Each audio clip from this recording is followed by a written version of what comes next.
Hai, Shalom. Kembali saya Andre di acara The Wednesday Message. Apa kabarnya? Semoga sehat selalu.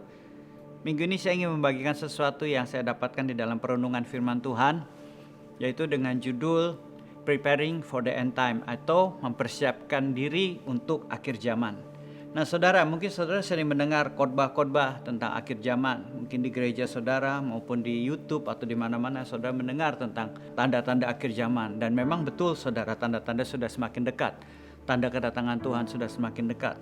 Nah jadi saudara, apa yang perlu kita lakukan atau siapkan dalam mempersiapkan kedatangan Tuhan yang kedua ini saudara. Dan ketika saya membacanya, ada sesuatu hal yang luar biasa yang Tuhan singkapkan kepada saya saudara, yaitu di waktu murid-murid Yesus bertanya kepada Yesus, kapan Tuhan engkau datang kembali kedua, atau kapan kau memulihkan segala sesuatu. Di dalam Kisah Para Rasul pasal yang pertama, Yesus menjawab demikian. Perhatikan jawabnya, engkau tidak perlu mengetahui masa dan waktu yang ditetapkan Bapa sendiri menurut kuasanya. Yesus seolah-olah berkata kepada murid-muridnya, kamu gak perlu tahu kapan waktunya. Memang saudara, suatu hal yang sangat menarik, excitement ketika kita tahu, tanda-tanda akhir zaman sudah dekat nih. Ada chip dan juga ada New World Order dan segala macam saudara. Kita semakin, ini betul tanda. Tetapi Yesus berkata, kamu gak usah terlalu tahu tentang kapan itu datangnya. Tetapi inilah yang Yesus ajarkan kepada kita di ayat berikutnya. Di ayat yang ke-8 yang sangat populer, dan saya yakin kita semua sudah tahu ayat ini. Dikatakan apa? Tetapi kamu akan menerima kuasa kalau Roh Kudus turun ke atas kamu, dan kamu akan menjadi saksiku di Yerusalem dan di seluruh Yudea dan Samaria dan sampai ke ujung bumi. Nah saudara, apa fungsi Roh Kudus di dalam kehidupan kita? Nah saudara mungkin sudah tahu banyak fungsi daripada Roh Kudus saudara. Di dalam Matius pasal yang ke-10 ayat yang ke-7 dikatakan demikian, sembuhkanlah orang sakit, bangkitkanlah orang mati, tahirkanlah orang kusta, usirlah setan-setan. Nah di ayat yang ke-8 ini saudara dikatakan bahwa menyembuhkan orang sakit, membangkitkan orang mati, tahirkan orang kusta, usirlah setan-setan. Itu betul saudara, fungsi daripada Roh Kudus mengurapi kita untuk melakukan pekerjaan-pekerjaan yang luar biasa itu. Tetapi ada satu fungsi lagi saudara yang seringkali menjadi suatu hal yang kita tidak perhatikan. Apa itu saudara? Nah di sini di dalam ayatnya yang ke-18, 19, dan 20. Saya akan bacakan saudara. Di dalam ayat 18 dikatakan apa? Kamu akan digiring ke muka-muka penguasa dan raja-raja sebagai suatu kesaksian bagi mereka dan bagi orang yang tidak mengenal Allah. Ayat 19. Apabila mereka menyerahkan kamu, perhatikan ini. Apabila mereka menyerahkan kamu, janganlah kamu khawatir akan bagaimana dan akan apa yang harus kamu katakan. Karena semuanya itu akan dikaruniakan kepadamu pada saat itu juga. Intinya apa saudara? Kamu gak usah khawatir ketika kamu diperhadapkan kepada sesuatu di mana kita harus menjawab atau memberikan pertanggungjawaban.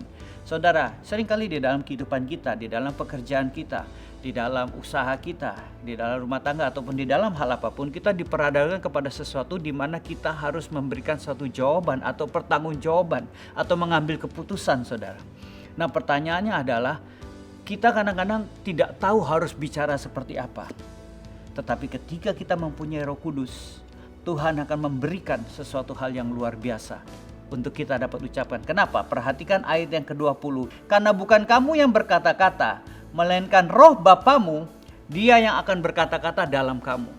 Jadi saudara, Roh Kudus ada di dalam kita, Dia akan berkata-kata dalam kita. Bukan hanya sekedar audio yang kita dengar saudara, tetapi dalam kesan, dalam impresi. Roh Kudus berbicara melalui kita untuk apa? Ketika kita diperhadapkan kepada sesuatu di mana kita harus memberikan jawaban atau memberikan pertanggungjawaban.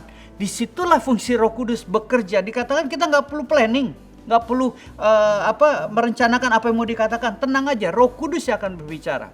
Nah kita akan melihat fungsi daripada Roh Kudus saudara yang begitu nyata di dalam murid-muridnya Yesus.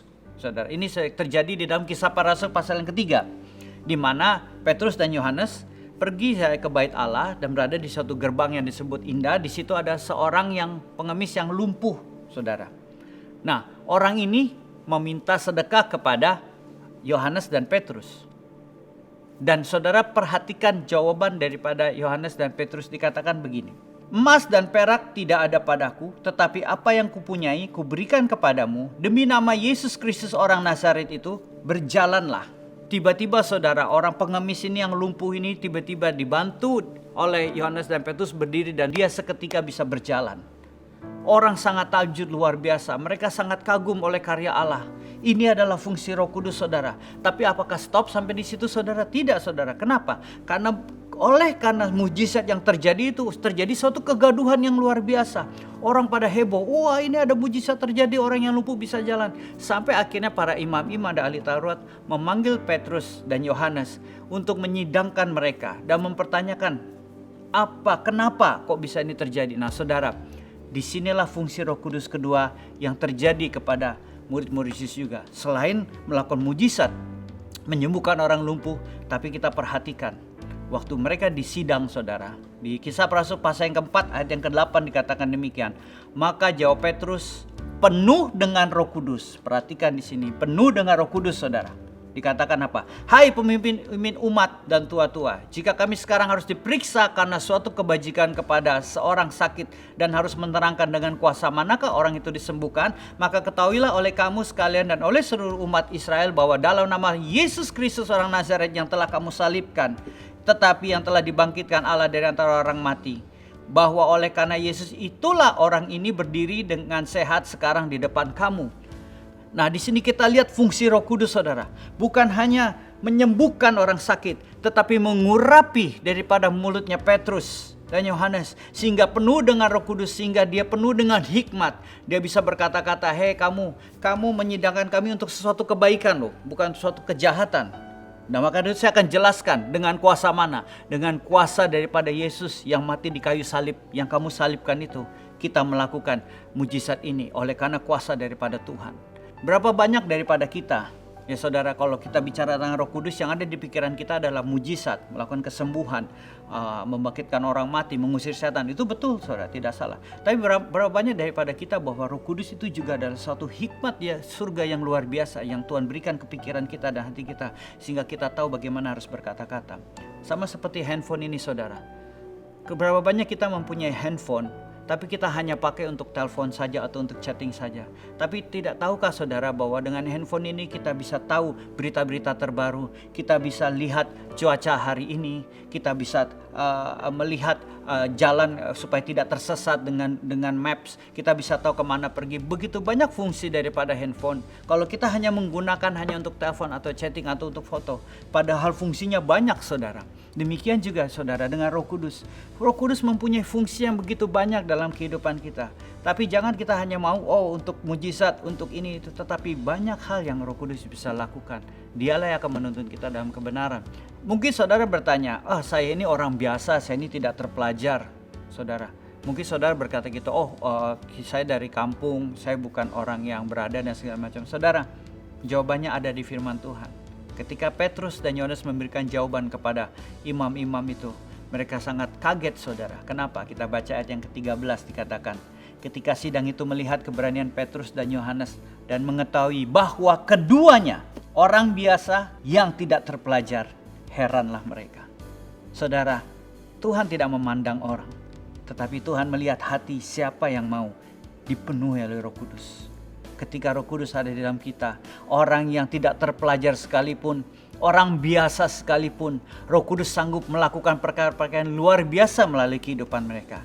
Jadi kalau saudara merasa saudara orang biasa, saudara tidak terpelajar, saudara sudah masuk kualifikasi untuk dipenuhi oleh Roh Kudus, di mana fungsi Roh Kudus bisa bekerja secara luar biasa dalam kehidupan saudara. Dari sini saudara, maka dari itu mereka bahkan berkata, kita harus lebih taat kepada Allah daripada kepada manusia. Saudara, luar biasa saudara, ketika mereka akhirnya dibebaskan dari sidang itu saudara, mereka menceritakan kepada sahabat-sahabat rasulnya, dan mereka berdoa dan berseru kepada Tuhan, Tuhan lihat kami melakukan sesuatu yang kebaik, tetapi kenapa kami dikecam, kenapa kami ingin disidang. Tuhan berikan kami kuasa dan urapan supaya bisa melakukan mujizat-mujizat dengan kuasa-Mu. Dan saudara tahu apa yang terjadi?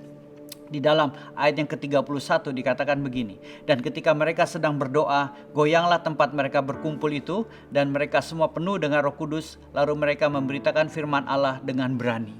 Kuasa Roh Kudus, mujizat bukan hanya untuk menyembuhkan daripada orang-orang yang sakit, bukan hanya untuk memberikan hikmat di dalam perkataan dan pikiran, tapi juga apa saudara, kita akan mempunyai roh keberanian. Kita akan mempunyai keberanian yang luar biasa yang tadinya kita tidak tahu kok tiba-tiba kita bisa, saudara. Maka itu saudara, orang yang tadinya malu-malu kok tiba-tiba menjadi orang yang percaya diri. Orang yang tadinya minder tiba-tiba orang yang percaya. Orang yang tadinya tidak pernah berada di mimbar, tiba-tiba dia di mimbar bisa menyampaikan firman Tuhan dengan urapan yang luar biasa. Inilah fungsi dari Roh Kudus. Dan fungsi yang satunya lagi di ayat berikutnya, perhatikan di ayat yang ke-32 dikatakan begini. Adapun kumpulan orang yang telah percaya itu, mereka sehati dan sejiwa. Jadi fungsi daripada Roh Kudus juga apa, saudara? Membuat kita sehati dan sejiwa. Bukan hanya dengan Tuhan, saudara, tapi juga dengan sesama. Dengan sesama orang-orang Kristen, dengan sesama keluarga Allah. Kita mempunyai sehati dan sejiwa. Fungsi apa? Untuk memberitakan Injil. Saudara, luar biasa daripada fungsi Roh Kudus ini, saudara. Sehingga apa? Kita betul-betul sejiwa dan sehati dengan Tuhan. Apa yang mendukakan Tuhan itu juga akan mendukakan kita. Apa yang menyenangkan hati Tuhan itu juga akan menyenangkan hati kita. Oleh karena apa? Oleh karena fungsi Roh Kudus. Saudara, fungsi Roh Kudus begitu banyak di dalam kehidupan kita. Jangan kita hanya pakai untuk satu dan dua hal. Gunakan semaksimal mungkin, saudara. Karena kita sedang berada di akhir zaman. Kita sangat membutuhkan Roh Kudus. Justru untuk saat-saat seperti inilah kita sangat-sangat membutuhkan Roh Kudus, saudara. Karena tanpa Roh Kudus tak mungkin kita bisa bertahan sampai pada kesudahannya. Justru kita bisa membutuhkan Roh Kudus supaya dengan keberanian kita bisa menyampaikan firman Tuhan, bisa dipakai Tuhan untuk melakukan, mendoakan orang dan orang disembuhkan, mengusir setan, saudara, dan memberikan jawaban dengan hikmat, dengan perkataan yang luar biasa, sehati dan sejiwa, dan mempunyai keberanian yang luar biasa. Renungkanlah ini, saudara, supaya kita betul-betul rindu akan Roh Kudus itu. Dan fungsinya yang begitu banyak dalam kehidupan kita termanifestasikan dalam kehidupan kita. Semoga video singkat ini bisa menjadi berkat buat kita semua. Sampai jumpa di video selanjutnya. God bless you.